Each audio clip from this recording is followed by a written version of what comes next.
So I'm trying out some more Forgotten Land content, and I thought it'd be nice to just talk about some of the stuff I like about the game, so I'm doing a good old ranking video, ranking each of the copy abilities based on how fun or cool I think each of them are. I'm grouping each of the evolutions into one, just to make things a little easier.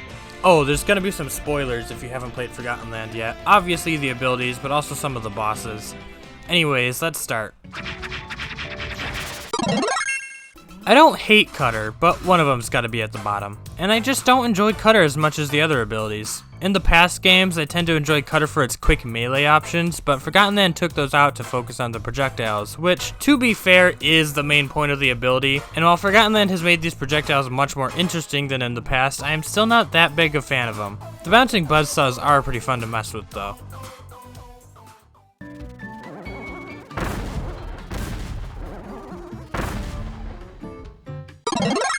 I've never been a huge fan of Bomb, to be honest. It just feels like mindless spamming, which some people like, sure, but it's just not for me. In Forgotten Land though, while you still usually just end up spamming bombs, you can now spam bombs with purpose! See, unlike previous titles where bombs blew up after a few seconds, Forgotten Land has them stay around for much longer, letting you actually set up and place traps, and this I do enjoy.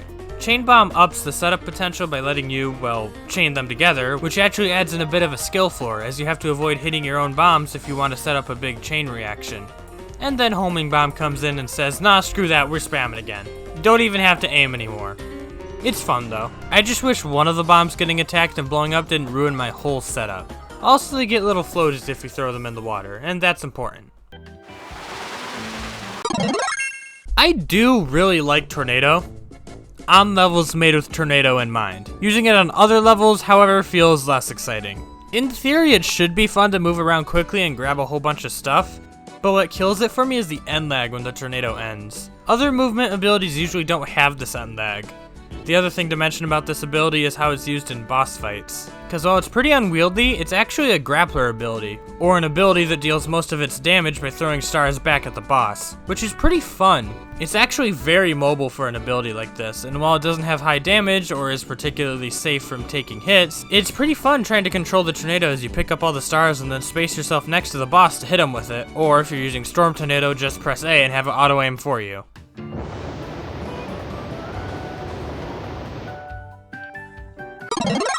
Fire is one of the better boss fight abilities, since it chips away at a boss's health even while you're not hitting him, making it particularly useful against bosses who like to jump away to safety every so often.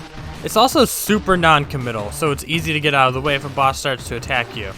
Outside of boss battles, it's pretty good too, with its big protective hitbox and burning dash to go real fast. The dash can be good in boss fights to avoid stuff too, but Dragonfire's version of the attack, while it does go farther and faster, has more startup than the other two, making it pretty bad for this. So yeah, this ability is pretty good. Is it fun? Yeah, it's cool.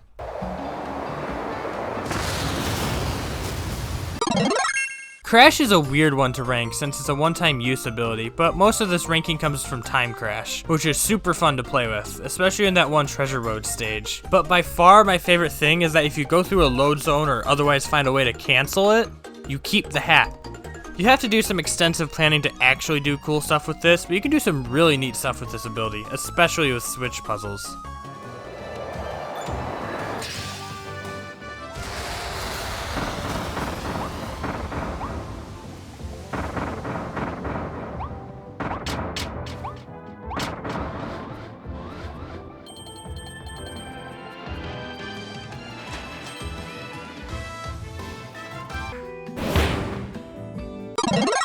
Hammer's good as always, but it really shines in boss battles. Its primary goal is to hit Hammer Flip, and Forgotten Land makes those Hammer Flips feel really powerful.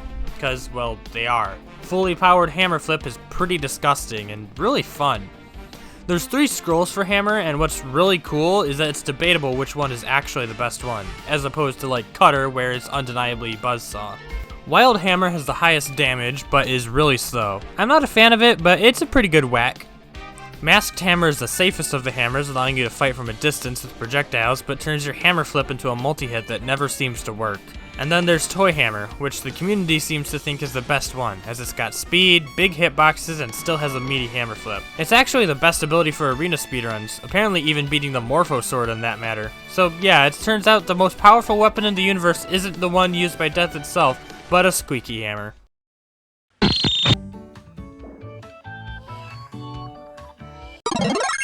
Like Crash, Sleep is a hard ability to rank. It's single use and doesn't even do damage. That's a lie actually, it does technically have a hitbox. It's really neat that Sleep actually has some purpose other than tricking brand new players. It's actually one of the best abilities you can find in the arena now as it's a free heal. Deep Sleep is really cool too, because now, even if you're at full HP, you actually have a reason to drop whatever ability you're using and go take a nap. Needle in the past has been an incredibly simple ability, and hasn't really been too interesting because of it. But Forgotten Land gave this ability the revamp it needed by allowing it to roll around.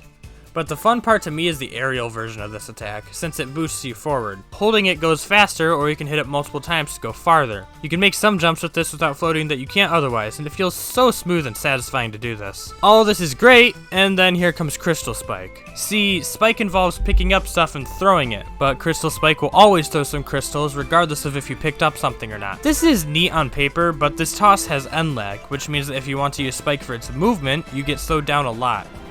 But there is the trade-off that simply rolling around is a lot faster. Boss fights are interesting with this thing too. It's a grappler like Tornado, but doesn't require you to grab stars to still deal good damage. Cluster Needle, in fact, deals really good damage by just mashing the B button because of all the extra screws that get thrown around. Overall, while Crystal Spike kinda ruins it for me, I love how they managed to completely change Spike into a movement-based grappler ability.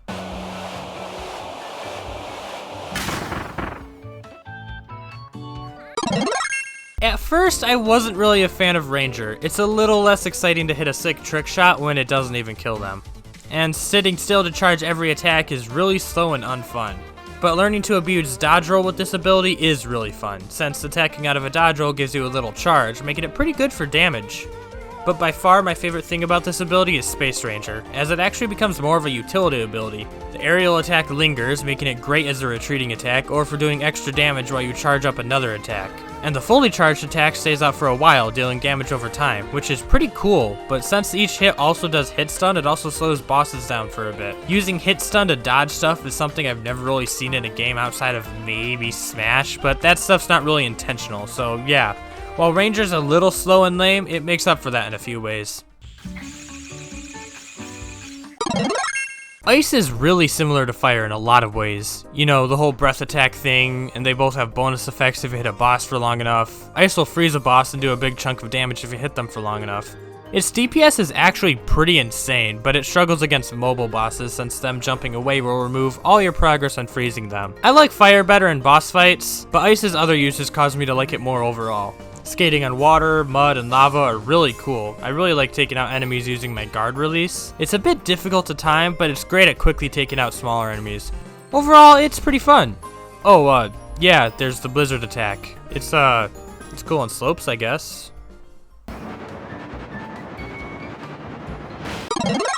I don't think my opinion on an ability has swayed more than Drill. At the start of the game, I hated this thing. It felt slow and I could never close my circles fast enough. And then I got Twin Drill. This thing does so much damage. And now that I know how to abuse Quake Surge better, it's super fun trying to loop around bosses. It's a fighting style that's never really been seen in a Kirby game, and an amazing way to use the third dimension. There's also the aerial dash attack, and that's fun to make big jumps with too. Yet another weird one to rank. I can't say I dislike it. I mean, I usually purposefully drop my ability before boss fights or new sections of a level. Obviously I enjoy it. But at the same time, I usually only drop my ability so I can pick up the first one I see. I did put the second, and that's because I do enjoy fighting bosses without abilities. I really like how performing a dodge roll will let you inhale stars while they're closer together, making it possible for much bigger hits than normal. That's cool, and honestly, spitting stars has a lot of range to it, so in some fights, there are some abilities that actively make it harder on you by forcing you to close a gap. But yeah, it's default Kirby. There's not too much to talk about. My favorite ability in Forgotten Land is Sword, and it's not even close. There is so much stuff with this ability, it's kind of insane. And it doesn't help that I already have a bias towards it because it was already my favorite ability. Sword's attacks all flow really nicely into each other, and having the drill stab /sword dive combo linked into the slide kick was a great idea to keep it in the moveset. There's also Meta Knight's Upper Caliber, which is one of the most satisfying moves to hit in the whole game. Plus, you can tap it in the air to fall down slowly, and that's kinda neat. An issue I had for a while was how long you have to wait after slashing to avoid getting the multi-slash. The multi-slash takes much longer, and if you just want to quickly hit things, you often want to just use the first slash. But there's actually a cool tech I discovered that lets you just spam the first slash. By holding the B button down slightly after each slice, you'll start charging a spin attack. But if you release it before you're finished charging, you can act immediately afterwards. If you keep doing this, you can combo enemies as much as you like.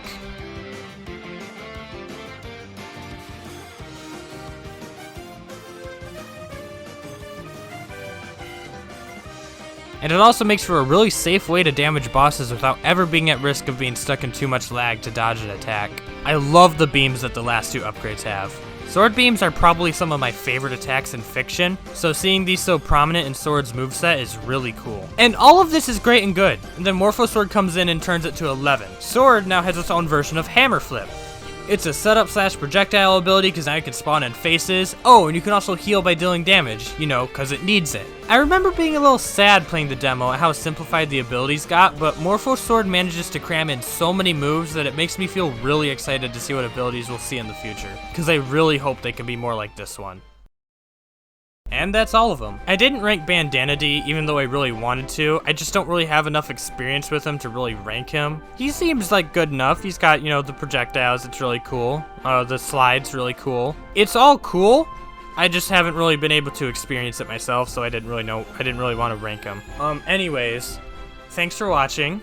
This is kind of a new style video. I've got a few other ideas for Forgotten Land videos similar to this. Ranking boss fights seems like a good one. I had the weird idea of giving like bosses and abilities Pokemon types. I'm not sure if there'd be any interest in that. If there is, let me know down below. If you enjoyed, leave a like, leave a subscribe. Is it easy to tell that I forgot to write the outro script with how much I'm rambling? Thanks for watching. Leave a like, subscribe. It means a lot to a small channel like me. I'll see you guys next time. Bye.